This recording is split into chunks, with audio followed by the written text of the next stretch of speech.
Who calls himself Sid Vicious is in a detention cell at the Manhattan Criminal Court building waiting for friends to post $50,000 bail. Vicious is charged with murdering his girlfriend yesterday, and today a Manhattan grand jury began hearing evidence in the case. More from Jeff Kamen. Jeff? Detectives say the 21-year-old bass guitarist seemed to have been under the influence of drugs when police arrived on the murder scene. On his way to court today and in the courtroom itself, he was subdued as compared to last night, when he cursed and spat and kicked at photographers. The $50,000 bail was set by a Manhattan criminal court judge. The prosecutor objected strongly, saying no amount of money can assure his attendance in court. Sid Vicious and the woman police say he's confessed to killing. Both have a history of violence, according to music industry sources.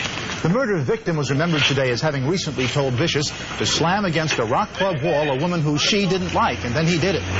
Vicious, who allegedly plunged his hunting knife into his lover's stomach in room 100 of the Chelsea Hotel where they lived together for the last month of their 2-year relationship, was seen throwing tables at a woman in a Manhattan club recently.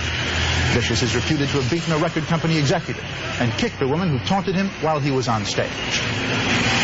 Outside the hotel today, 2 punk rock fans showed up, saying they are in mourning, but not for the 20-year-old girl Vicious allegedly killed. I'm in mourning for Sid today.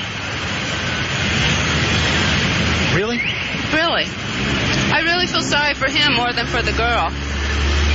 Explain that, will you? Because, see, I think that he was such a product of his image, you know, and I think that probably he was, you know, like it was part of his image, and he got so involved in his image that he just would beat on her, maybe, and he got carried away. But I really don't think he could stab her.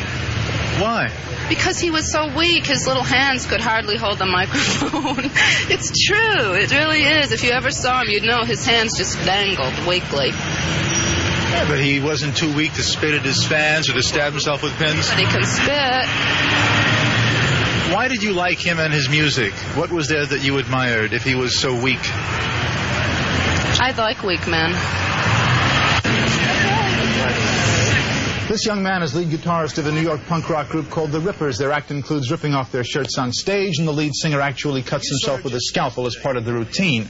The musician locked out a newspaper account of the murder.